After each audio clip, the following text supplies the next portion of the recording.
This is Inspirational Women, a weekly series shining the spotlight on female trailblazers making a true difference in our community. Once again, here is Kate Daniels. Annie Guest inherited her parents' home, and from her experience of caregiving with her mother and considering her own next decades, took much time and thought to design a comforting and healing space for her future, and documented the process in her book, Design for Your Mind. Annie Guest, good morning, and thank you so greatly for being with us today. Thank you for having me, Kate. You're very welcome. And I want to thank you also for the reason that we are connected this morning and have this opportunity to have a good conversation is because you have this new book that you are sharing with us, with the world, Design for Your Mind, How a Family Caregiver and Mental Health Therapist Renovated Her Home to Recharge Her Life and Didn't Break the Bank. Well, I dare say that there are probably many people who find themselves in somewhat of a similar situation. All of us will, or majority of us will, at some point in our life. So I think that this is really wonderful of you to have had that sense of, I've had this experience and I really want to share it with others so that they have more of a roadmap, if you will, a guide. Was that kind of your thinking? It was exactly my thinking, and writing the book also helped me to process my own journey. Being able to take what I had experienced and maybe help someone else, help to vindicate some of what I went through. Right. And so in doing that, as you were looking at this home, which is a family home, but it was your mother's home, and you spent the last number of years as she was in her later years of life, you spent living there with her, I think. Is that right? No, I lived next door. Oh, my okay. mother and father lived in this house, and they bought it after my siblings and I had left home. So it was only my parents who had lived in this home, and I lived in the house next door. So as my parents were aging and facing their final illnesses, I was the oldest child and the daughter and the child who lived next door. So I took on, among the siblings at least, primary responsibility for caring for them. And an aside to that from the book, that is a special gift. It's something that you are, I would say, blessed with the grace to be able to do that. Would you say that that's so? I think that's very perceptive. Yes, I mean there's a duality there. I learned through practice and prayer to accept what was, even as my parents' condition progressed. I was able to look at what they had today and celebrate that and find joy in it, even through the sadness. That was an exercise in what we call radical acceptance, that I don't think I might have learned as well without this experience. So that in itself, one can see the gift, not necessarily in the midst of it, but sometimes we can get that kind of insight. But certainly after the fact, you can look back and see that was this huge amount of learning and helps not just yourself, but as you work with others, helps them as well. Yes, but also, Kate, even in that moment, you can be sitting with your parents in the car eating sandwiches because you've gone out for takeout and you're listening to the trains go by, and know in that moment that it will never come again, that you will remember this and cherish this long after they're gone. And even though you're feeling sad, there's a preciousness to that moment, and you're fortunate to be there. Yes.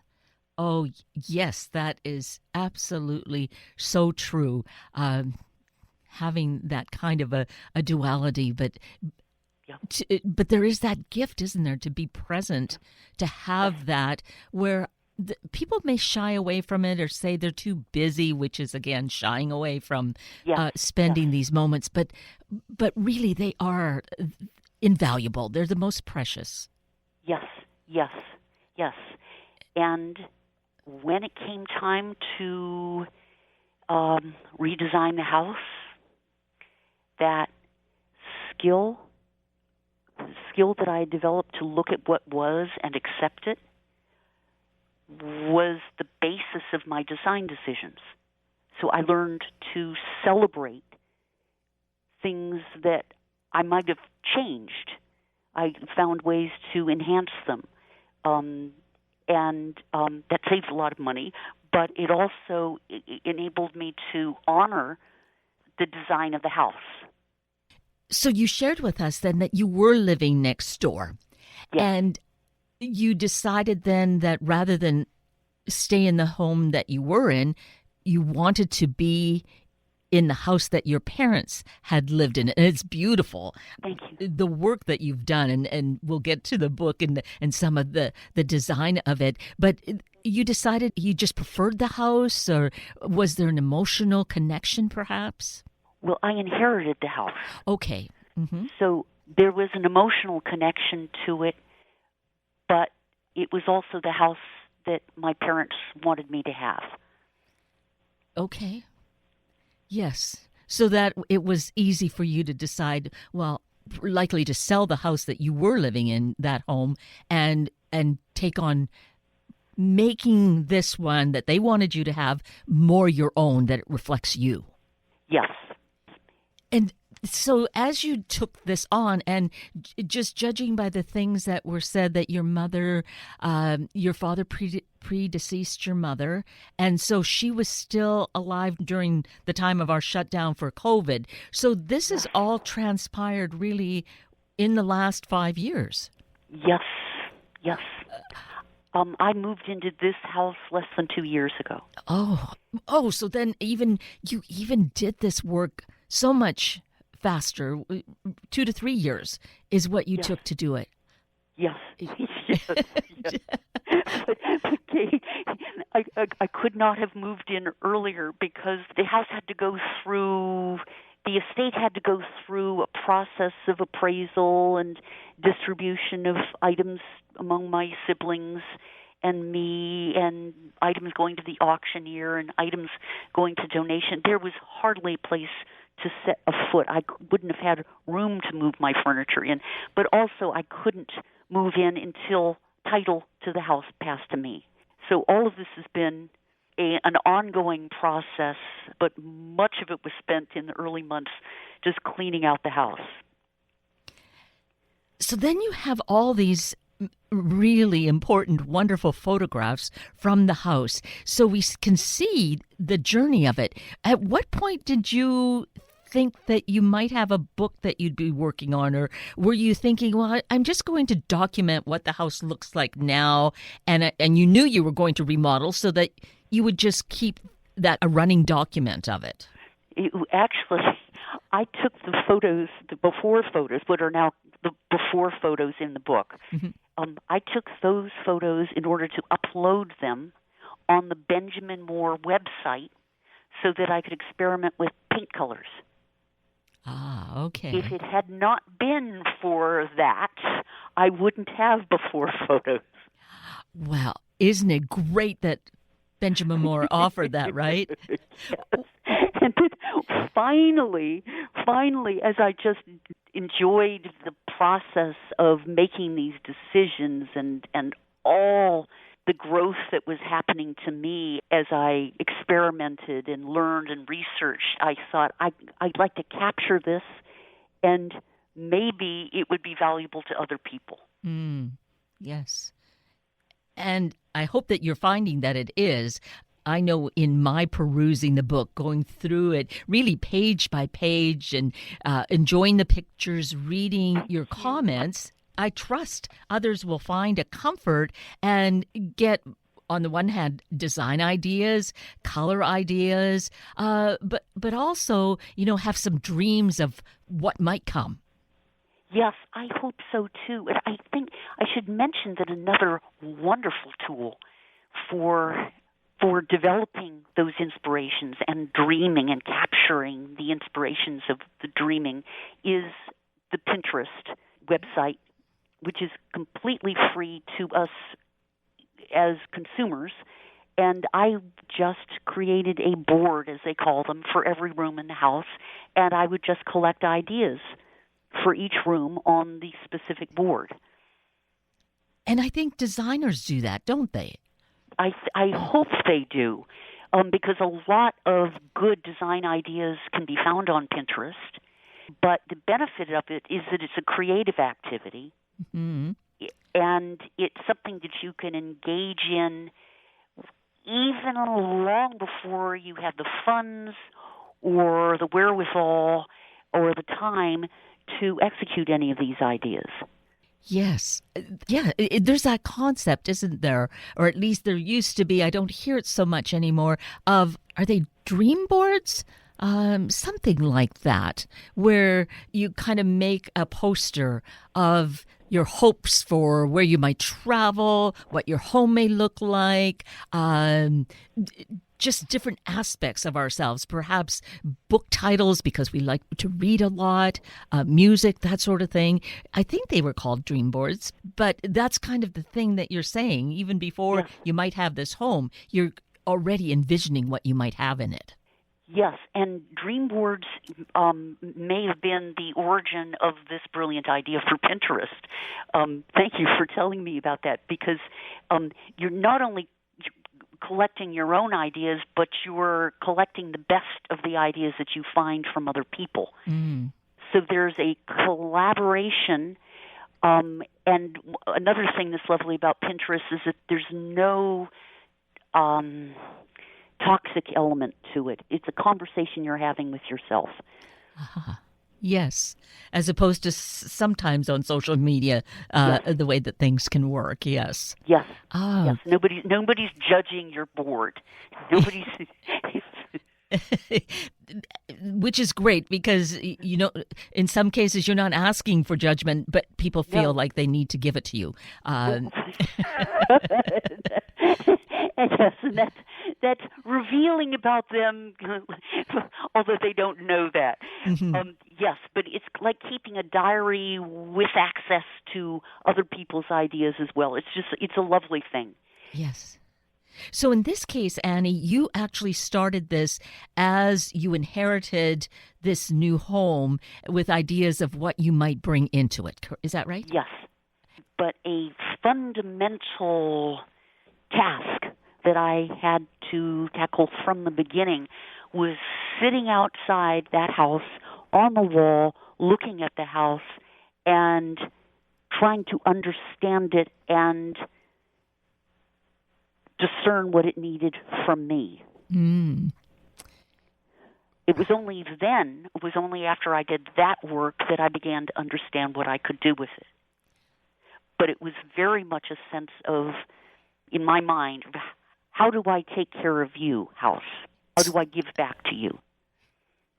And the response, would you say, came to you with this kind of a sense that you had as to how, as you move through the house, but even looking at the outside of the house, because there's the before and after picture, and it looks so warm and inviting now. It's just really, it's inviting. That's the word for it. Just you want to go in and enjoy it. Thank you. But you saw what was a problem with, there were a few problems with the exterior before. A lot of it had to do with this preponderance of straight lines and sharp angles. So simply bringing curved lines and round shapes into the picture helped to soften the exterior of the house and make it warm and welcoming. Yes. That was just one change. But until I sat there on that wall and studied the house and said, why is it projecting coldness and austerity to me, and analyzed it from that standpoint, I didn't understand what the house needed. And did you have a feeling of that while your parents lived there and you were living next door? Did that? Yes. Did you? Oh, you had it. It was there all the time. Oh, yes. Yes. Aha. Okay. Yes. But I couldn't say much. And design wasn't the passion of either of my parents. They were all about function. This house functions for us. Well, my mom was all about a lot of things, but music, her genius in music was her passion, and that was fine. I just happened to see things that I don't think were apparent to them. Oh, yes. That makes so much sense. And, and it's wonderful that you respected that in them. It was their home and it worked. You mentioned that your mother and her love of music, and you inherited or chose the baby grand piano that still lives there in the living room. Yes. So her presence in that way is one way that it's felt. I'm sure that you just feel her there anyway. Yes. And I didn't expect her to be anything other than she was. She was extraordinary. I read about what you wrote about her and the music, and she certainly sounds like this extraordinary woman to have such a talent, and that she shared it with so many. Yes. Just irreplaceable. Mm-hmm. It sounds like it, because you use the word prodigy with her. Yes. Oh, she absolutely was. And we were so blessed to have her. But she didn't have to be everything. None of us does. Right. And that respects everyone having their own comforts, what their purpose is, what they find for fulfillment. And now you had this house, which you were going to make your home. Yes. And you did. Yes. And without knocking down a single wall or obliterating traces of them. Mm-hmm. In fact, in order to make the house nurturing for me and to help me recharge after my years with them and cleaning out the house, I incorporated antiques from my parents, from my grandparents, and combined them with modern art and used colors that soothed and colors that popped and textures. But all of this was work to bring the past and the present and the future together. Mm-hmm. And as you share that in this book with the photos and your commentary, and with what you've just shared about it now, Annie, I feel that we can learn that for whether we're going through it now, whether we will go through something like this later, having to go through a parent's home and make these decisions. You design a way, or you create this way that you do it that is honoring for the family, but also, of course, keeping yourself there too, and what is important for you and to give you peace and comfort. Yes. Yeah. Yes. Because we're all connected, and we do need each other. And one can feel nurtured and loved in a room with no one else in it when one looks at the table with the turned legs that came from grandmother, or the coffee table that came from grandfather, or the grandfather clock, and the artwork that came from a friend. There are ways to feel surrounded by love and warmth even when you're alone. Yes.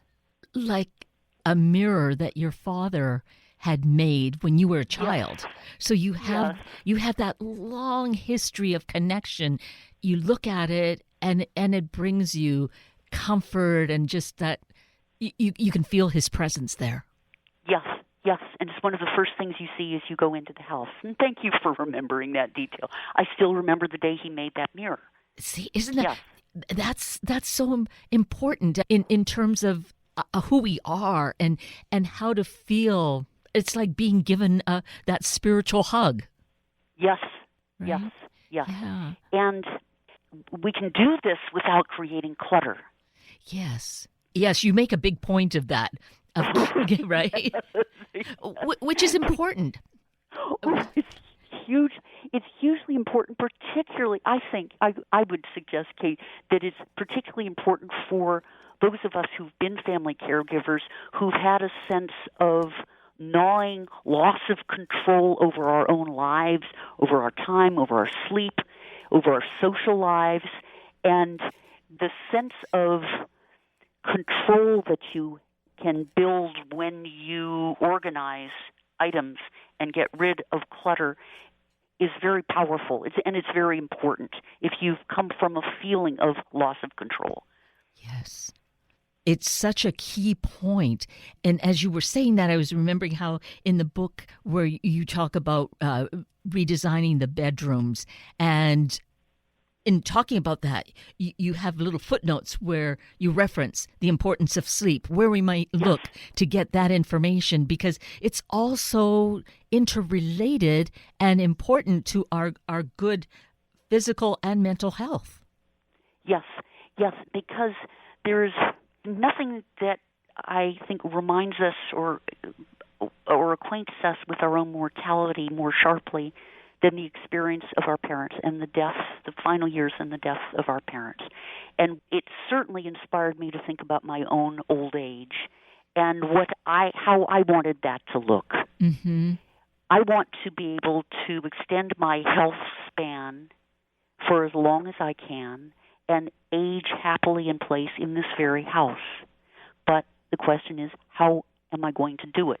There are 4 pillars that I mentioned in the book that researchers have indicated and stressed are important to our mental and physical health and our long-term brain health, and those are adequate sleep, good nutrition, regular aerobic exercise, and an enriched environment, which includes social stimulation. So I made design decisions in the house not just to make things pretty, or even uncluttered, but with the specific focus on keeping myself healthy and happy over my lifespan. Yes. So important. But even in all of that adds to keeping yourself healthy. I think clutter can really overwhelm and depress because we lose sight of what's important, right?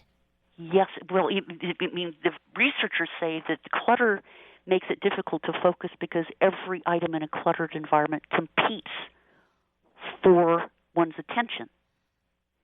And so it becomes very difficult to focus on one thing as a result. Mm-hmm. But I think you're also pointing to another effect of clutter, which can be shame or embarrassment. Oh, yes. If it gets to the point where you don't want to invite friends over because your house is so messy, you're cutting yourself off from social support. And social support is critical to your mental health. Yes, that's the 4th pillar that you were mentioning. Yeah, that is the 4th pillar. Yeah. I never, again, wanted to be in a situation where I couldn't invite people over because my house was a mess. Or that I couldn't invite people over because I was just too tired. And those seemed like, in the moment, they seemed like small sacrifices. It's just so easy to say no. The cumulative effect of all those no's is detrimental to one's health. Yes. And I feel that you really have, certainly in decluttering and keeping just the key things that are important, that's certainly very evident with how we see the pictures in the book. But I also think about how you have the guest cottage, and what a wonderful way to be able to then invite people to be there, and you can do things together. But I really appreciated how you said we still have our separate spaces, because Yes. to acknowledge that there are times we can't just spend all this time together. We need a little bit of me time, or many of us need that me time. So to be able to do that in such a kind of constructed way, but it's also like they have this beautiful space to live in. I mean, it's a gorgeous little cottage. So Thank you so much. Yes. Yes. And when you have guests over, I mean, it is so much fun to catch up, and you might spend hours into the night talking, but that's a lot of adrenaline. And it can be a little exhausting. Sure. And it is a really nice thing for the host and the guests, to be able to go to their own space to retreat and recharge afterwards. Yes. Yes. I thought that was so beautiful that it's just, it's right there, open, honestly, shared in such a way that, we know that we need a little separation. We love being together, and then we need our little quiet corners to retreat to. Yes. Yes. Well, that's a way to respect the humanity in each other. And so where we may not have thought of it in quite those terms, you bring it forward for us to consider and to say, well, yes, this makes so much sense. I can incorporate this into my life right now. I don't have to wait for, some future time. Let's start creating, some element of this. And I particularly like that one, is to respect each other's time and space and relish our times together, and know that we also need time to rest and rejuvenate. Yes. It's lovely. So it's obvious how much is present in this book, Design for Your Mind. The title really does capture it, doesn't it? Thank you. I did work very hard to come up with the right subtitle, though. That was hard. Oh, and the subtitle is great, too. And I can appreciate, yes, that it would take time. But it really explains a lot and really draws us into what is here for us, the gift that is present and that will help us in our life. Yes. Right? To treat ourselves with compassion and respect, and to appreciate that we're alive. Mm-hmm. Yes. And have more living to do. Exactly. To really honor that within ourselves, and to appreciate that with our friends and with our family. Yeah. Well, you've done such amazing work here, I believe, Annie. This is, again, a beautiful book. Honestly, it's like a coffee table book, right? Because that's what I was hoping. That you hope to achieve? Yes, that's exactly what I was hoping to achieve. I wanted people to feel pampered as they read it. Yes, that's a good word, too. I love that. It is that way, and it's so inspiring and comforting. Pampering covers that. It's really wonderful. So I think it's a book we could give as a gift to ourselves, but also to consider really it as a gift for a friend, a family member, for a birthday, for a graduation. We're in that season, an anniversary gift. So many reasons we can come up with as well, because it gives us so many great ideas that, it's a gift that keeps on giving in that sense. Thank you. You're so welcome. Well, I thank you that out of all of what you had gone through, and we talked about how there were the blessings, but it can be so challenging as well, and that you've come through this with such gifts and so much beauty, and that you want to share it with us. Thank you. You're so welcome. Well, again, many thanks, and I wish you success with the book and much, much time to enjoy with friends and family in your beautiful home. I so appreciate it. Thank you, Kate. Thank you for being here this morning to meet these wonderful guests, and I trust learn something to make a difference in your life. Please check the station's website for the podcasts for more information about these guests, and please share the stories with your family and friends. I'm Kate Daniels. If you'd like to connect with me, simply send me an email, katedaniels@hubbardradio.com, and have a wonderful summer day. Thank you for listening to Inspirational Women. Tune in every Sunday morning at this time to hear about those truly empowering the Northwest community, all for the greater good. Sunday Morning Magazine and Inspirational Women are a public service of Hubbard Radio Seattle.